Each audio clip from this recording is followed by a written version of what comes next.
حضرت اقدس حضرت مولانا طارق جمیل صاحب کے بیٹے عاصم جمیل کی ڈیتھ ہوئی اور ایک بڑی سب کو فکر لاحق ہو گئی کہ یہ کیسے ہو گیا، کیا ہو گیا۔ جو حضرت کا جو بیٹا ہے یہ بچپن سے ہی کسی دماغی بیماری میں مبتلا تھا اور علاج بھی ہو رہا تھا۔ حضرت جو ذمہ داریاں ایک باپ کی ہوتی ہیں وہ اولاد کے لیے وہ ذمہ داریاں پوری کرنے میں لگے ہوئے تھے، لیکن ظاہر ہے کچھ چیزیں اللہ کی طرف سے ہوتی ہیں، انسان اس میں بے بس ہوتا ہے۔ سب سے پہلے تو ہم دعا کرتے ہیں اللہ تعالیٰ اس کی مغفرت فرمائے اور حضرت اقدس حضرت مولانا طارق جمیل صاحب اور ان کے تمام لواحقین، بیٹے کی والدہ جو تھی ان کو بھی اور بھائیوں کو اللہ صبر جمیل کی توفیق عطا فرمائے۔ یہاں بہت سے لوگ یہ سوال اٹھا رہے ہیں کہ اتنا دیندار گھرانہ اور بیٹے نے خودکشی کر لی۔ ہر خودکشی ڈپریشن میں ہی ہوتی ہے، ٹینشن میں ہی ہوتی ہے، خوشی میں تو کوئی بھی خودکشی نہیں کرتا۔ یعقوب علیہ السلام کو ہم دیکھ لیں نا کہ ساری زندگی بیٹے کے غم میں روتے رہے مگر خودکشی کی طرف نہیں گئے۔ عمل کو خودکشی قرار دینا یہ کسی بھی طرح سے یہ بات درست نہیں ہے اور یہ ایک الزام ہے، اور اس الزام کا جواب آپ کو قیامت کے دن دینا پڑے گا۔ انسان پر کچھ کیفیات ایسی آ جاتی ہے کہ جس میں وہ اپنے قول و عمل کا ذمہ دار نہیں ہوتا، اور اس کے قول و عمل پہ اس کو نہ گناہ ملتا ہے، نہ اس کو دنیا میں سزا ملے گی، نہ آخرت میں سزا ملے گی۔ یہ وہ جب ہے جب انسان کی دماغی صلاحیت کام کرنا چھوڑ دے۔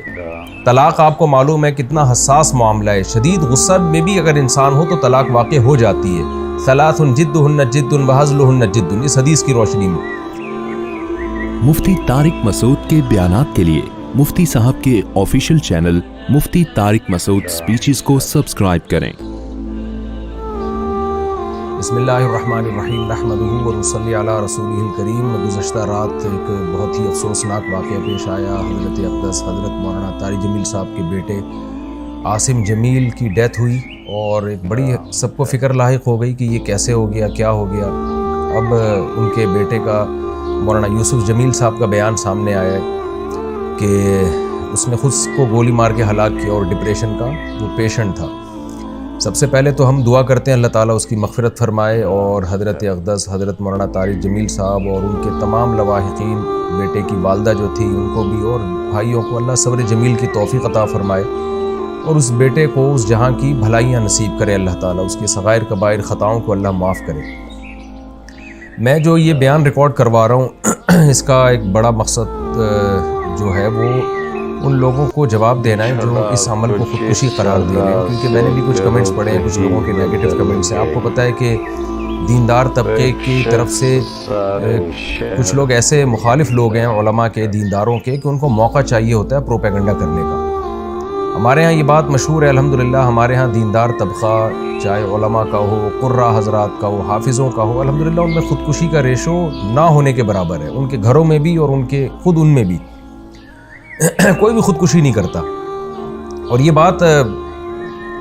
بڑے فخر سے بیان کی جاتی ہے کہ قاری حضرات کی تنخواہیں دیکھیں، آپ ائمہ کرام کی تنخواہیں دیکھیں، ان کے مسائل دیکھیں، اس کے باوجود وہ خودکشی کی طرف نہیں جاتے، اس لیے کہ اللہ نے ان کو صبر دیا ہے۔ اور یعقوب علیہ السلام کو ہم دیکھ لیں نا کہ ساری زندگی بیٹے کے غم میں روتے رہے مگر خودکشی کی طرف نہیں گئے۔ تو یہاں بہت سے لوگ یہ سوال اٹھا رہے ہیں کہ اتنا دیندار گھرانہ اور بیٹے نے خودکشی کر لی۔ اس کا جواب مولانا یوسف جمیل صاحب کی طرف سے الحمدللہ آ چکا ہے کہ وہ بھائی ڈپریشن کا پیشنٹ تھا، وہ اس کو الیکٹرک کے جھٹکے دیے جاتے تھے، میڈیسن کھاتا تھا وہ، اور ڈاکٹروں نے یہ بھی ہدایات کی ہوئی تھی کہ اس کے پاس کوئی نہ کوئی رہنا چاہیے، کچھ بھی کر سکتا ہے۔ تو یہ جواب میں سمجھتا ہوں کافی ہے ان لوگوں کا منہ بند کرنے کے لیے جو اس عمل کو خودکشی قرار دے رہے ہیں، لیکن آپ کو پتہ ہے جو فتنہ پرست لوگ ہوتے ہیں ان کو باتیں کرنی ہے۔ بعض لوگ یہ بھی تبصرہ کر رہے ہیں کہ ہر خودکشی ڈپریشن میں ہی ہوتی ہے، ٹینشن میں ہی ہوتی ہے، خوشی میں تو کوئی بھی خودکشی نہیں کرتا۔ تو دیکھیں یہ ٹاپک ڈاکٹروں کا ہے، ڈاکٹر بتاتے ہیں، اور ہم نے مشاہدہ بھی کیا ہے کہ ڈپریشن دو طرح کی ہوتی ہے۔ ایک ڈپریشن تو عام لوگ جو دنیا کی محبت میں ڈپریشن میں گئے ہوئے ہیں، ایک ڈپریشن وہ ہوتی ہے جو کسی دماغی بیماری کی وجہ سے ہوتی ہے، اس میں دیندار لوگ بھی مبتلا ہو سکتے ہیں، اور اس کا کوئی علاج، اس کا علاج یہ نہیں ہے کہ اس کو صبر کی تلقین کی جائے، اس کا علاج میڈیسن ہوتی ہے، دماغ میں کچھ کیمیکل آگے پیچھے ہو جاتے ہیں۔ ایسے بہت سارے پیشنٹ ہم نے اپنی زندگی میں دیکھے ہیں، بہت اچھے لوگوں کو جنہوں نے بڑی بڑی ٹینشنیں جھیلی ہیں، برداشت کی ہیں، لیکن وہ بیٹھے بیٹھے ڈپریشن میں چلے جاتے ہیں، میڈیسن لیتے ہیں تو سیٹ ہو جاتے ہیں، وہ دماغ کے کچھ کیمیکل ہیں جو آگے پیچھے ہو جاتے ہیں۔ یہی وجہ ہے، اور یہ نئی بیماری نہیں ہے، صدیوں پرانی بیماری ہے۔ یہی وجہ ہے کہ علماء کرام نے یہ مسئلہ طلاق کے مسائل میں بیان کیا اور قتل قصاص وغیرہ کے مسائل میں بیان کیا کہ انسان پر کچھ کیفیات ایسی آ جاتی ہیں کہ جس میں وہ اپنے قول و عمل کا ذمہ دار نہیں ہوتا، اور اس کے قول و عمل پہ اس کو نہ گناہ ملتا ہے، نہ اس کو دنیا میں سزا ملے گی، نہ آخرت میں سزا ملے گی۔ یہ وہ جب ہے جب انسان کی دماغی صلاحیت کام کرنا چھوڑ دے۔ طلاق آپ کو معلوم ہے کتنا حساس معاملہ ہے، شدید غصہ میں بھی اگر انسان ہو تو طلاق واقع ہو جاتی ہے۔ ثلاث جدہن جد وہزلہن جد، اس حدیث کی روشنی میں۔ لیکن علماء نے بیان کیا کہ اگر کوئی ڈپریشن کا پیشنٹ ہے اور اس کے پاس قرائن ہے اور وہ اس کا دماغ صحیح کام نہیں کر رہا، ایسی صورت میں وہ بیوی کو 100 طلاقیں بھی دے دے گا تو نہیں ہوگی، اس لیے کہ اس کا دماغ ہی کام نہیں کر رہا ہے ایسے موقع پہ۔ تو جب طلاق جیسے مسئلے میں ہم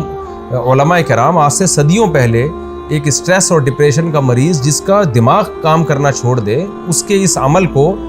طلاق قرار نہیں دیتے، وہ زبان سے کفریہ کلمات اگر زبان سے نکالے گا تو وہ کافر نہیں ہوگا۔ حالانکہ کفر تو مذاق میں بھی اگر آپ کفریہ کلمات زبان سے نکالتے ہیں تو آپ کافر ہو جاتے ہیں، لیکن اتنا بڑا جرم بھی معاف کر دیا اللہ تعالیٰ نے اگر اس کا دماغ کام نہیں کر رہا۔ تو ایسے ہی خوب سمجھ لیں کہ ایسا ڈپریشن کا مریض اگر کسی کو قتل کر دیتا ہے یا اپنے آپ کو قتل کر دیتا ہے تو وہ نہ دنیا میں مجرم ہے، نہ اللہ کے ہاں وہ مجرم ہے۔ اس میں ملامت کرنا اور کسی کو برا بھلا کہنا یا کوئی نیگیٹو باتیں کرنا، یہ جو باتیں کرنے والے لوگ ہیں وہ مجرم ہو جائیں گے۔ تو ایک ڈپریشن وہ ہوتی ہے جو دنیا سے دنیا کی محبت کی وجہ سے دنیا کی چھوٹی چھوٹی باتوں کو آپ بہت زیادہ بڑھا لیتے ہیں، یہ کس کی وجہ سے ہوتی ہے؟ یہ ناپسندیدہ ہے، کیونکہ نیک لوگ ہمیشہ صبر کرتے ہیں۔ لیکن ایک ڈپریشن وہ ہے جو آپ کو کسی دماغی بیماری کی وجہ سے، یہ بچپن سے اس کی جو ہمیں تحقیقات سے معلوم ہوا ہے کہ یہ جو حضرت کا جو بیٹا ہے یہ بچپن سے ہی کسی دماغی بیماری میں مبتلا تھا اور علاج بھی ہو رہا تھا۔ حضرت جو ذمہ داریاں ایک باپ کی ہوتی ہیں وہ اولاد کے لیے وہ ذمہ داریاں پوری کرنے میں لگے ہوئے تھے، لیکن ظاہر ہے کچھ چیزیں اللہ کی طرف سے ہوتی ہیں، انسان اس میں بے بس ہوتا ہے۔ تو ہم سب اس غم میں حضرت کے ساتھ برابر کے شریک ہیں، اور ہم سب دل سے دعا کرتے ہیں اللہ تعالیٰ حضرت کے اس بیٹے کو اس جہاں کی بھلائیاں نصیب کرے اور اس جہاں کی خوشیاں نصیب کرے، اور جو بھی ان کے رشتہ دار اور لواحقین ہیں اللہ تعالیٰ ان سب کو صبر جمیل کی توفیق عطا فرمائے، اور جو منفی کمنٹس کرنے والے لوگ ہیں اللہ تعالیٰ ان کو ہدایت دے۔ اور میں پھر دوبارہ اپنی بات کو ریپیٹ کرتا ہوں کہ اس عمل کو خودکشی قرار دینا یہ کسی بھی طرح سے یہ بات درست نہیں ہے، اور یہ ایک الزام ہے، اور اس الزام کا جواب آپ کو قیامت کے دن دینا پڑے گا۔ اللہ تعالیٰ مرحوم کی مغفرت فرمائے اور لواحقین کو اللہ صبر جمیل کی توفیق عطا فرمائے، اور مرحوم کو جنت میں اللہ تعالیٰ اعلیٰ درجات عطا فرمائے۔ وما علینا الا البلاغ۔ کچھ سزا سے رخ ہی بدل گئی، ایک شخص سارے شہر کو ویران کر